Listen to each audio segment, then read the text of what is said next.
ഒരു പീജിയൻ അത് എഗ് ചെയ്ത് കഴിഞ്ഞിട്ടുണ്ടെങ്കിൽ എത്ര ഇട കഴിഞ്ഞിട്ടാണ് എഗ് വിരിയുന്നതെന്നറിയോ? 18 ദിവസമാണ് അതിൻ്റെ ഡ്യൂറേഷൻ.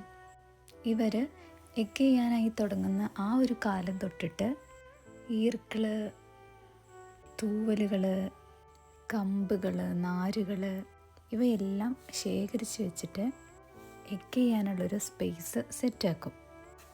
ഇതെന്തിനാണെന്നറിയോ? എഗ്ഗിന് ഡാമേജ് ഒന്നും സംഭവിക്കാണ്ടിരിക്കാനും അതുപോലെ തന്നെ എഗ്ഗ് വിരിഞ്ഞു വരുന്ന കുഞ്ഞിനെ പ്രൊട്ടക്റ്റ് ചെയ്യാനും വേണ്ടിയിട്ടാണ്. ആ പോട്ടെല്ലാം ക്ലിയർ ആക്കി കൊടുക്കലാണ് എന്നെ സംബന്ധിച്ച് അടുത്ത ടാസ്ക്. ഈ 18 ദിവസം അടയിരിക്കുന്നത് കൊണ്ട് അതിൽ അത്യാവശ്യം നല്ല രീതിയിൽ തന്നെ വേസ്റ്റ് ആയിട്ടുണ്ടാവും. അപ്പോൾ അതിൽ തന്നെ കുഞ്ഞിനെ വെച്ചിട്ടുണ്ടെങ്കിൽ പെട്ടെന്ന് ഇൻഫെക്ഷൻ വരാനുള്ള സാധ്യതയുണ്ട്. അതുകൊണ്ട് നമ്മൾ അതെല്ലാം ചേഞ്ചാക്കി നല്ല നീറ്റായൊരു റെസ്റ്റിംഗ് പ്ലേസ് അവർക്ക് റെഡിയാക്കി കൊടുക്കും.